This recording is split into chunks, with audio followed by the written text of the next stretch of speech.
¿Qué tal, amigos? Soy Concha León Portilla y vamos a iniciar nuestra conversación con Enrique Sandoval. Él es biólogo y nos va a hablar de un tema que nunca hemos tratado aquí en el programa. Bienvenido, Enrique, gracias por tu tiempo. Gracias, Concha, por la invitación. Adelante. Oye, pues bueno, pues platícanos tú, por favor, ¿qué pasa con todos estos animales ponzoñosos y nosotros, las personas de 50, 60, 70 en adelante? Bien, te platico un poquito. Mira, México es uno de los países más importantes en biodiversidad. Tenemos una gran cantidad de especies de alacranes. Hoy tenemos picadura de alacrán o escorpión, que es lo mismo. Hay una creencia ahí de que alacrán y escorpión es diferente, pero no es lo mismo. Y en México tenemos un gran número de picaduras. Tenemos 300,000 picaduras al año.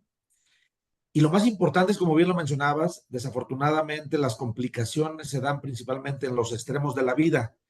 En este caso, menores de 5 años y mayores de 55 años es cuando se empiezan a complicar, principalmente por aquellas enfermedades concomitantes que vienen ya por la edad.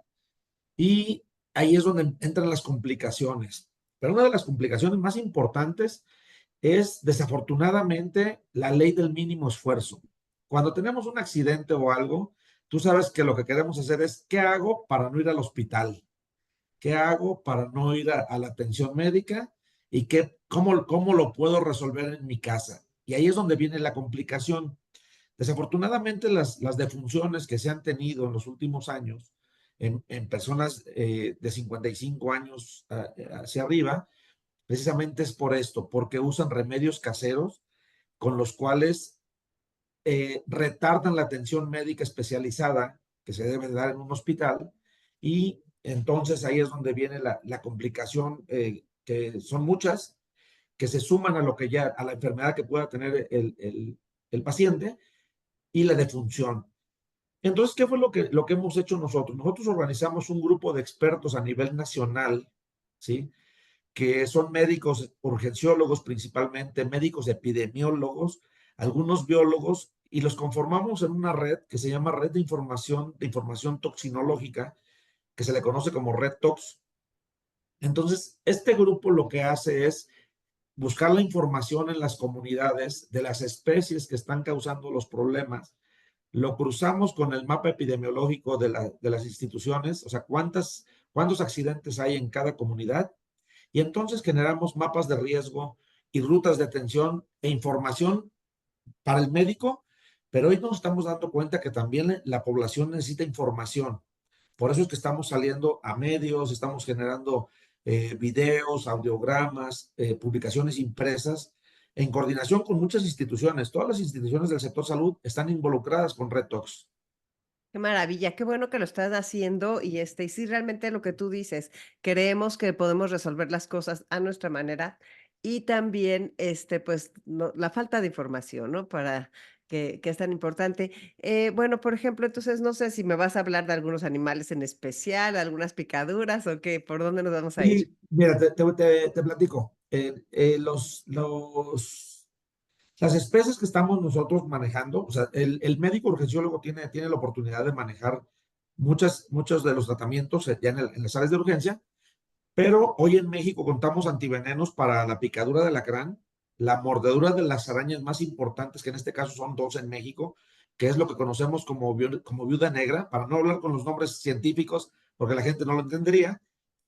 Entonces, la conocemos como viuda negra, y la otra, la famosa araña violinista, que nosotros le decimos la araña de las redes porque se ha detonado mucha mala información en redes sociales. Y también hay antiveneno. Tenemos antiveneno también para la mordedura de serpientes. Hay un antiveneno para todas las serpientes, los ofidios, que les llaman ofidios, en este caso las serpientes de cascabel, los cantiles o las nauyacas del sureste. Hay un antídoto específico, y hay un antídoto específico también para las serpientes de coralillo. Por eso es que son los animales en los que nos hemos enfocado a buscar los mapas de riesgo, cómo están distribuidos, cuál es su fisiopatología o cómo actúan los venenos en los pacientes, y de esta manera capacitar al médico. Y recordemos que la mayor cantidad de accidentes se da principalmente en las áreas rurales, sin descuidar el área urbana, Pero en el área rural, ¿por qué? Porque el área rural está atendida por médicos pasantes de servicio social. Entonces, nuestro enfoque está muy dirigido a que la capacitación sea en las universidades y en las jurisdicciones o en las unidades donde lleguen los médicos pasantes de servicio social, porque cada año llegan médicos nuevos y tienen que ir capacitados o bien con el conocimiento de dónde buscar la información, y para eso tenemos Red Talks también. Sí, oye, a ver, es que yo ahí tengo algunas cosas que preguntar. Hay quien dice, por ejemplo, que en tu casa puedes tener alguna medicina para si te pica, no sé, por ejemplo, un alacrán. Y también dicen que todas las inyecciones de estas de las víboras, de las serpientes, caducan. Entonces, que muchas veces hay gente que llega a los hospitales y que o no hay el antídoto, no hay el suero. Entonces, me gustaría que nos dijeras eso. Y también me gustaría mucho que nos digas qué provocan los animales y si nos pudiéramos ir uno por uno en nuestro cuerpo para que lo sepamos. Y realmente sí tenemos que hacernos responsables porque qué pena, ¿no? Morir de una cosa de esas si pudiéramos haber llegado al hospital. ¿Qué quieres hacer primero? Exacto. Mira, te voy a ir dando, vamos a hablar qué es lo que debe de hacer la gente cuando es agredida por un animal de ponzoña. Va, Lo primero que tiene que hacer un paciente cuando es agredido por un animal de ponzoña o tiene un accidente, un encuentro con este tipo de animales, es sí, mantener la calma. Número dos, tratar de entender o investigar dónde está el hospital más cercano. Como tú dices, hay gente que dice, oye, yo lo tengo en mi casa. Si tú sabes inyectar, si sabes tener este tipo de, posiblemente sí, pero yo como miembro de esta red, yo recomiendo que tengamos la confianza en los médicos y que acudamos al servicio médico. Hoy dices, es que posiblemente no lo haya. Yo te digo, hoy prácticamente en todos los centros de salud se tiene el producto, y si no se tiene, hay una ruta crítica que nosotros le llamamos ruta crítica, que el médico te va a decir, ¿sabe qué? No lo tengo ahorita, pero váyase a este hospital con la seguridad de que va a tener el antiveneno, ¿sí? Hoy te digo, las instituciones están trabajando de buena manera, sobre todo en animales de ponzoña. Se está teniendo, se garantiza que la mayoría de los centros de salud tenga el producto. Sin embargo, obviamente el recurso no es infinito y llega el momento que si hubo un accidente en la noche, es posible que se pueda haber terminado, y en lo que lo reponen, ahí es donde está la situación. Pero te doy una situación más. Dentro de Red Talks hemos generado herramientas que nos permiten investigar dónde están los hospitales con el antiveneno. Si tú te metes a www.redtalks.org, que es una organización, no es .com, es .org, ahí te despliega la lista de hospitales por estado y la lista de médicos especialistas por estado, pero además las especies que están en esos estados. qué Y interesante. tú puedes tener, si ves la foto, si ves o le tomas una foto al alacrán que encuentres en tu casa, o a la araña o a la serpiente, pues te Sí, puedes dar cuenta si está dentro de ese rango en la gama de especies que se encuentran en esos estados.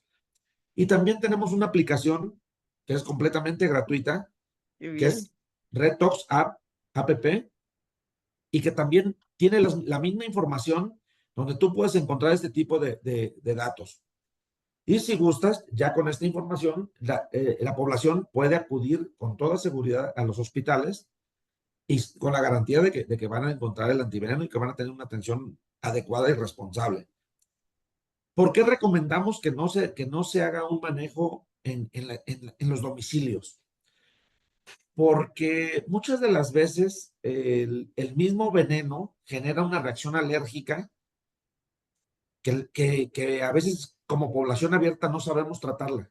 Entonces, recomendamos que se acuda al hospital de manera importante y que el médico sea quien valore la atención con este tipo de antídotos, que hoy se les conoce como fagoterápicos, a los antídotos, pero si les vamos a manejar como nombre antídoto, y que tengan este cuidado para ver cuál es la cantidad necesaria de antídoto también que se va a requerir, porque a veces pensamos que con una sola dosis vamos a salir adelante.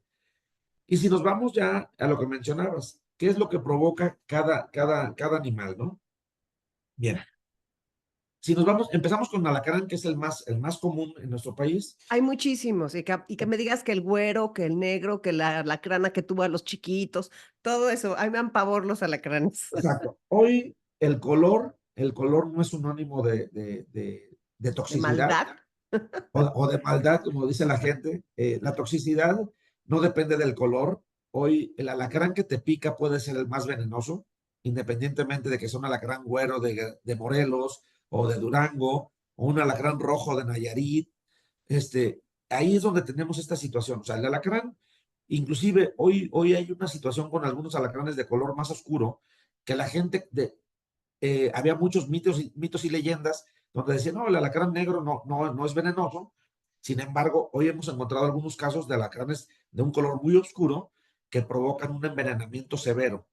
Entonces, el color del alacrán yo no lo pondría como un dato de clasificación. Sin embargo, cuando un alacrán te pica, lo primero que te va a provocar es mucho dolor, ¿sí? Vamos a hablar con términos coloquiales para que la gente, el auditorio nos pueda entender. No, por lo regular, los alacranes pueden ir de 2 centímetros hasta 8 centímetros, 10 centímetros, y pueden ser de importancia médica, toxicológica. Producen mucho entumecimiento o parestesias, como lo llama el médico, cuando el médico le dice, no, es que usted tiene una parestesia. Cuando es el local, es en el sitio de la picadura, podemos esperar a que no sea una alacrán de importancia médica. Sin embargo, cuando este entumecimiento se generaliza en todo el cuerpo y empieza a haber una sensación de cuerpo extraño en la garganta, que la gente refiere como que se le cierra la garganta, o que siente la garganta estropajosa, o que siente pelos en la garganta, ahí es donde ya empieza a haber un dato de alarma, ¿sí? Que sumado a otros más, el paciente empieza a salivar de manera abundante, empieza a tener una sudoración súbita, abundante, empieza a tener un movimiento ocular involuntario, donde dice, pues, yo no los quiero mover, pero los ojos se me mueven. Y también hay algo que le llaman fasciculaciones linguales o unos movimientos involuntarios de la lengua, que a veces no los vemos porque no estamos enfrente de un espejo, pero son los datos de importancia dentro de la picadura del alacrán. Cuando hay estos datos, cuando ya se presenta alguno de estos datos, es cuando debemos de acudir inmediatamente al médico, ¿sí? Y esos son, de ahí vendrían una serie de datos, pero ya serían más de un envenenamiento severo, ¿sí? Que nos habla ya de una taquicardia, una bradicardia, que es latidos muy bajos, o sea, una tensión arterial muy baja. Entonces, también tendríamos o sea, tendríamos que evitar llegar a ese tipo de síntomas. ¿Cuánto tiempo tenemos para llegar al hospital? Mira, es que depende de muchas cosas. Hay muchas variables en estos envenenamientos, porque depende del tamaño del alacrán, depende de la cantidad de veneno que haya inoculado o que haya inyectado el alacrán, depende de las condiciones de salud del paciente. Si tenemos, imagínate, un paciente del núcleo del auditorio, ¿sí? Que estamos hablando de arriba de 50 años, que tenga alguna hipertensión, alguna enfermedad como diabetes, etcétera, pues va a ser una complicación mayor, ¿sí? Entonces, ahí es inmediatamente acudir al centro de salud o al hospital más cercano.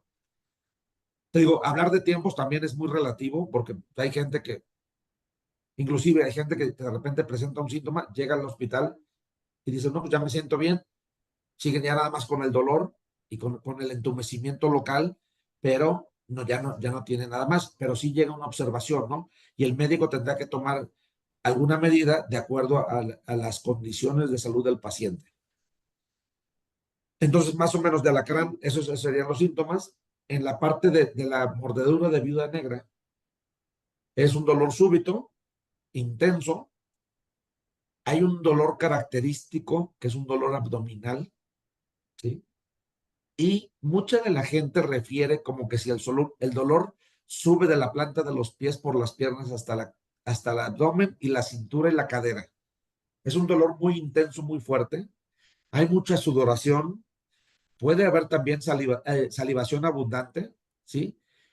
Y hay una sensación donde la gente refiere esta sensación de muerte, ¿sí? La gente dice, es que siento que me voy a morir, pero es por la situación de toda la neurotoxicidad que tiene el veneno, porque es neurotóxico, y entonces ahí es donde se enfrentan los problemas. Obviamente hay mucho desgaste de los músculos intercostales, y entonces ahí es donde pueden venir las complicaciones.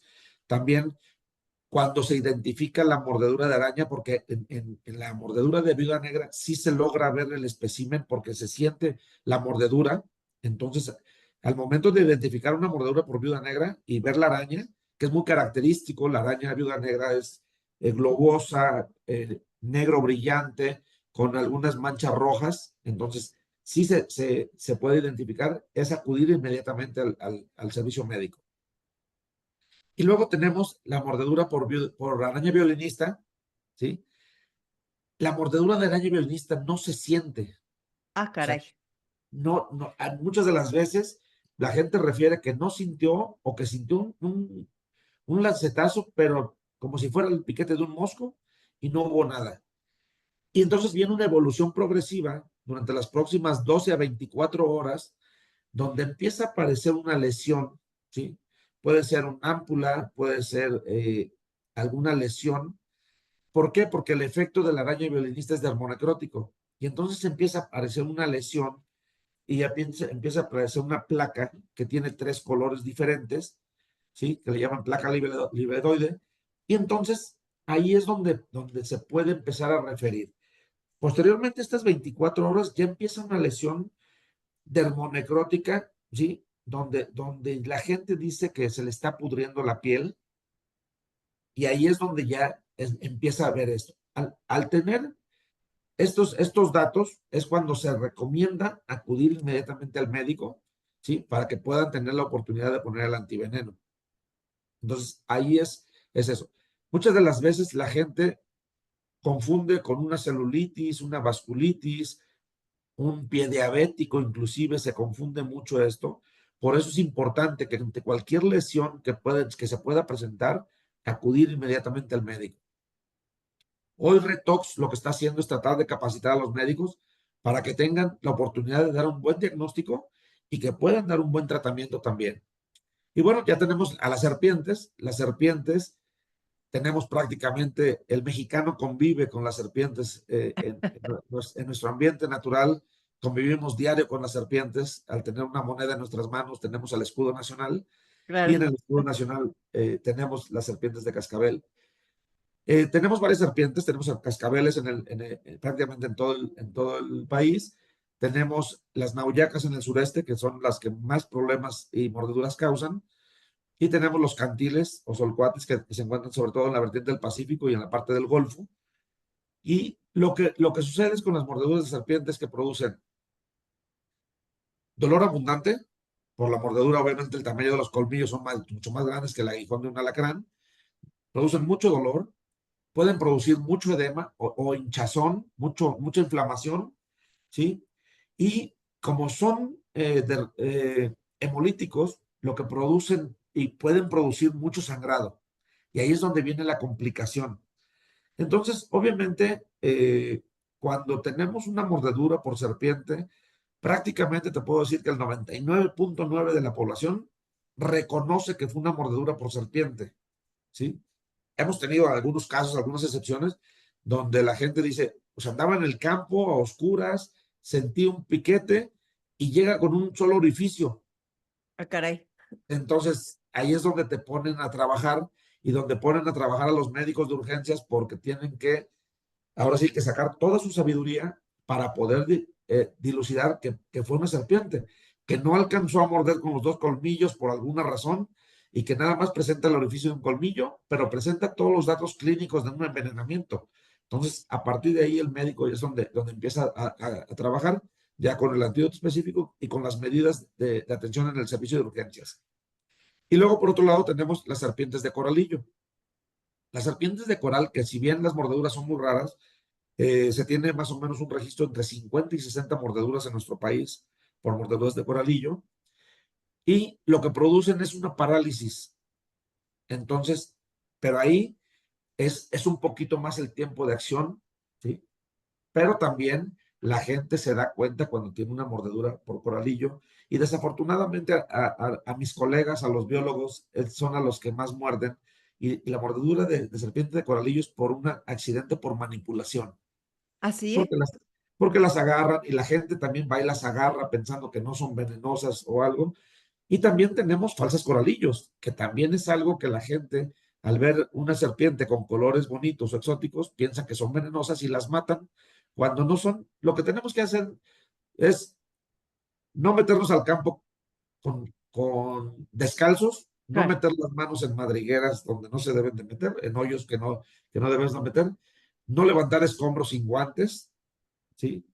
Y no manipular a las serpientes. Las serpientes no se meten con uno, las serpientes tratan de alejarse, ellas están en su hábitat natural y lo que debemos de hacer es no interactuar con ellas. Las típicas esas que te dicen: "No, hombre, no hace nada, es una víbora de agua". Sí, muchas veces las culebras o serpientes Ajá. o víboras de agua, lo que hacen, pues las serpientes se sienten agredidas en el momento que tú las manipulas, ¿sí? O que invades su hábitat y posiblemente te puedan morder, pero no te puedan inocular veneno. Hay diferentes tipos de denticiones. Obviamente la más importante es aquellos que tengan los colmillos, ¿sí? Y como te digo, la gente sí se da cuenta cuando es mordido por una serpiente. Y muchas veces, a lo mejor, cuando los muerde una culebra que no es venenosa o una serpiente de agua, lo que puede suceder es que a lo mejor puedan tener una infección. Entonces, ¿Así? acudir al médico por el tratamiento de la infección. Fíjate qué bárbaro, qué interesante todo lo que nos estás diciendo. A ver, tengo algunas preguntas. ¿Los alacranes se mueren cuando te pican? No, no. El alacrán puede picar, inocular veneno y seguir vivo. No es como la abeja, la abeja, este, su aguijón está con su aparato, dentro de su aparato digestivo y se queda el aguijón ahí y la abeja muere. No, acá no. Acá todos los animales, tanto la alacrán, las arañas y las serpientes, pueden morder, picar, inocular veneno y seguir vivos. Qué barbaridad. Okey, entonces quedan vivos. Luego, o sea, el andar descalzos, el no sé, el alacrán, a ver, me ha tocado que en el fondo de una alberca parece que está muerto y está vivo. ¿Eso puede suceder? Porque se han Sí, burlado de mí varias personas, ¿eh? sí. Fíjate que el alacrán tiene una capacidad de resistencia increíble. Tiene un opérculo respiratorio que lo cierran. Por eso es que mucha gente dice, ah, es que acabo de echar algún producto para fumigar de esos caseros y el alacrán deja de respirar por un tiempo. Cuando el efecto residual se va porque abrimos las ventanas, porque trapeamos, porque lavamos, el alacrán puede salir corriendo. Por ahí, y lo pueden encontrar en redes, un alacrán que fue congelado en un vaso de agua, lo congelan, lo ponen en una piedra.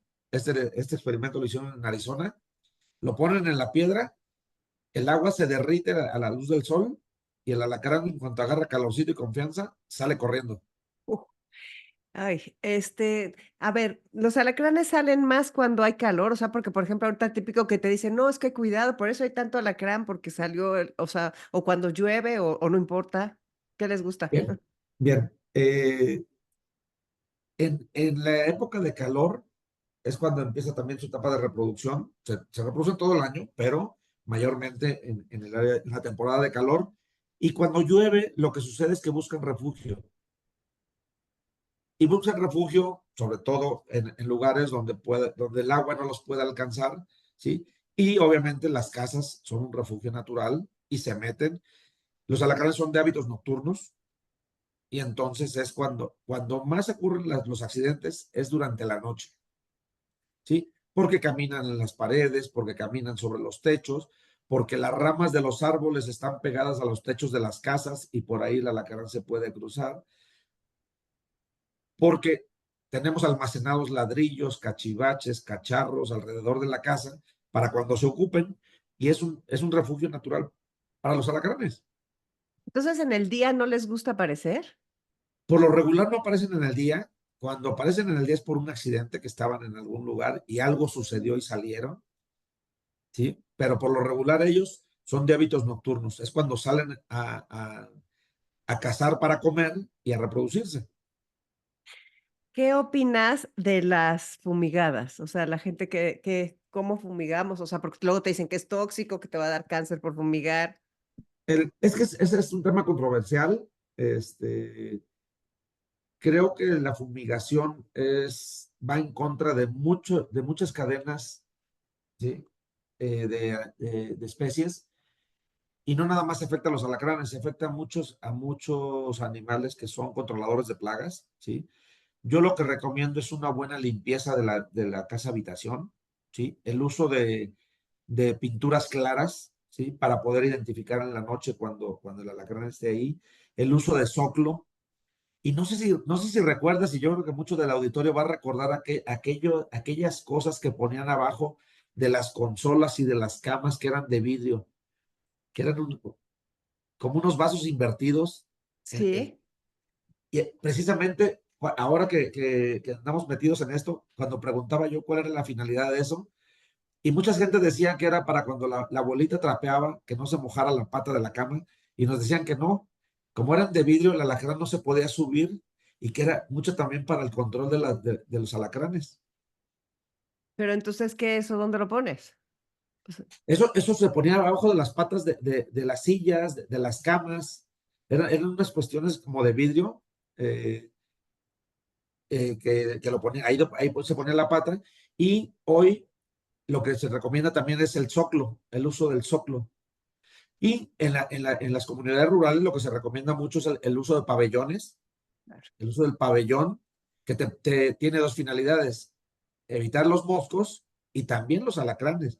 El alacrán, por lo regular, en las casas de comunidad rural, caminan sobre en los techos, en las vigas, y de repente caen a la cama, y ahí es donde vienen los accidentes. Hay un número bien importante de accidentes, que son, la mayoría son los accidentes que son en las casas, la mayoría son en las camas, cuando la gente está durmiendo. Qué barbaridad. Sí, sí, sí. Y bueno, entonces, qué interesante todo esto. Los alacranes son tremendos y hay muchos. A ver, ¿qué pasa? Me gustaría, aquí hay muchas personas que nos están escuchando, pues por supuesto que tenemos nietos. Tú dijiste que los dos extremos son los peligrosos. ¿Por qué los niños? ¿Y de qué edad a qué edad? ¿O qué? Los bebés, me imagino, por supuesto. Y mira, todos los niños menores de 5 años, eh, es los que se está registrando la mayor cantidad de defunciones, porque muchas veces el niño no refiere. Pero si tú tienes un niño donde de repente hay un llanto súbito, intenso, que no lo puedes controlar con nada, ¿sí? Y que de repente la mamá le quiere callar el llanto con la mamila, con el chupón, con el abrazo, con todo, el niño no se calla. Eso es un síntoma de alarma donde inmediatamente se debe de acudir al médico. Entonces, por eso te decía yo, la limpieza es bien importante. Si nosotros no tenemos almacenados cacharros, cachivaches alrededor, tratamos de escombrar lo más posible la casa, utilizamos el producto de limpieza que utilizamos para trapear. Estos productos también tienen un efecto residual que nos ayudan. Este, Hay uno que no voy a decir marcas, pero que huele mucho a pino, este, te ayuda mucho, pero si tú logras tener una buena limpieza donde no tengas esta cadena alimenticia, ¿sí? De moscas, grillos, cucarachas. Entonces, ¿por qué? Porque el alacrán pues, se alimenta prácticamente de eso, ¿no? Las arañas también se alimentan. Si tú tienes una araña y en la telaraña cae una mosca, pues obviamente le estamos dando el alimento para que esté ahí. Si no tiene alimento, va a salir a buscarlo al otro lado. Y algo bien importante, sobre todo en algunas comunidades, es, somos muy acostumbrados a dejar el alimento después de la cena, el alimento en la tarja, en el lavabo, en el lavadero, y entonces, pues llega la cucaracha a comerse los residuos, y por consiguiente puede llegar el alacrán a tratar de comerse a la cucaracha. Entonces, es una cuestión de idiosincrasia, es una cuestión de limpieza. Entonces, más que la fumigación, yo sí recomendaría la limpieza exhaustiva de la casa, ¿sí? Para evitar, pues, que tengamos un huésped más en la casa y que nos pueda generar un accidente. Y Las sobre todo, arañas esas, sí. ¿Las arañas esas también van a comer? Sí. La Las, las violinista y arañas, la las negra. arañas, las arañas se van a anidar. La viuda negra se va a anidar sobre todo en las tapas de los aljibes, abajo de los lavabos, donde hay un lugar húmedo y oscuro, ¿sí?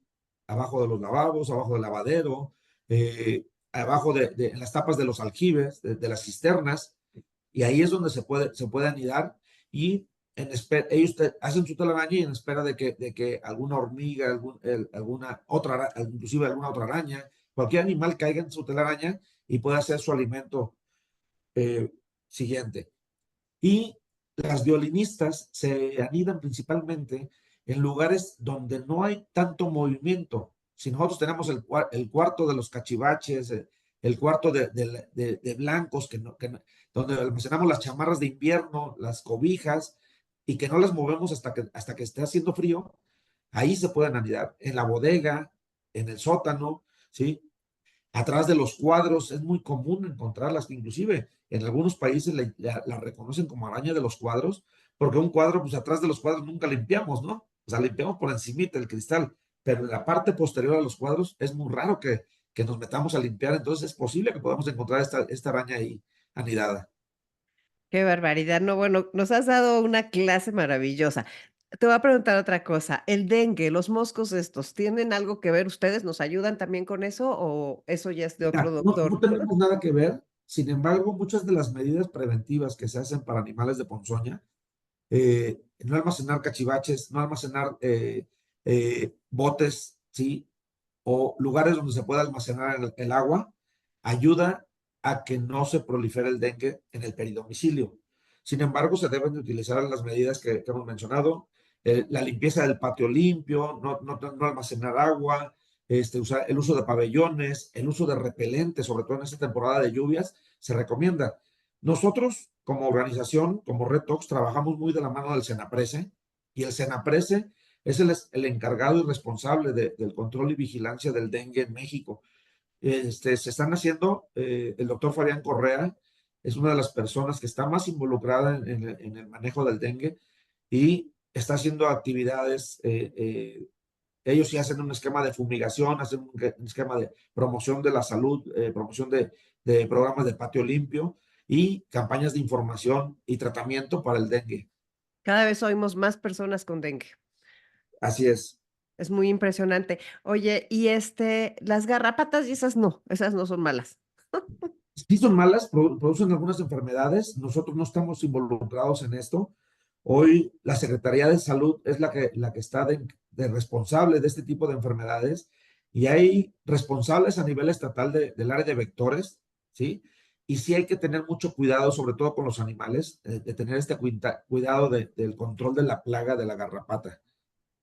Entonces, al momento que tengamos una mascota con garrapatas, acudir inmediatamente a su tratamiento y tratar de localizar, sobre todo en la casa, que no se vayan a subir a la cama o que estén en contacto con los humanos. Para los techos, ¿no hay algún tip? O sea, porque los techos es muy difícil estar, ¿cómo te subes a limpiar las vigas? O sea, No, ahí es nada más evitar que los árboles peguen en los techos de las casas para que le pueda llegar el alacrán. Es muy difícil manejarlo, como tú dices, la limpieza diaria de una viga, pues es complicado. Entonces recomendamos el uso del pabellón, sobre todo en aquellos lugares donde hay mucho alacrán, ¿no? Y tener en cuenta, hoy, en este año me tocó un caso, en el edificio donde vivo, en el piso 16, una vecina me refería que tenía un alacrán en su departamento, y cuando le pregunto, oye, ¿y dónde has estado los últimos días? ¿Has salido de vacaciones o de fin de semana? Y me dijo, sí, estuve en Cuernavaca, y entonces en una mochila se trajo el alacrán a claro, la Ciudad de claro. México, y entonces ahí viene el accidente, y cuando llegan, pues dicen, no, es que en México no hay alacranes. Sí, sí, sí, sí, definitivamente he tenido yo casos de esos de ver a la gente que abre la maleta y está un alacrán gigantesco y ni cuenta se dio y de milagro no le picó y se meten en los cajones y se meten en todos lados. Sí, Entonces sí, sí.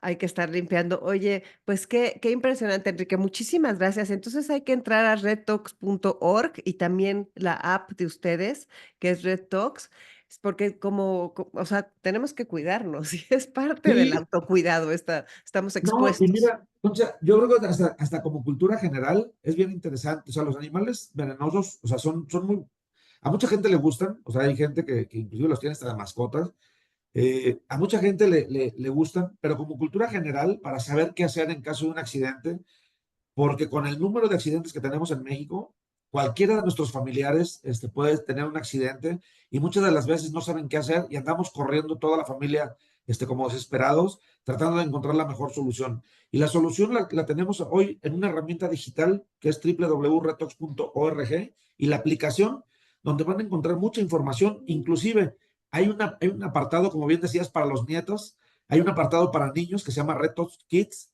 donde pueden encontrar información importante para que los niños sepan qué hacer cuando se encuentren un animalito de estos. Me parece excelente, estoy encantada de haber hecho esta plática contigo. Te agradezco mucho tu presencia en Enlace 50 y pues seguiremos y vamos a promover, por supuesto, todo esto para ayudar a las personas que, a todos, para ayudarnos a todos entre todos. Muchísimas gracias por la invitación. Muchas gracias. Soy Concha León Portilla, quédate en Enlace 50.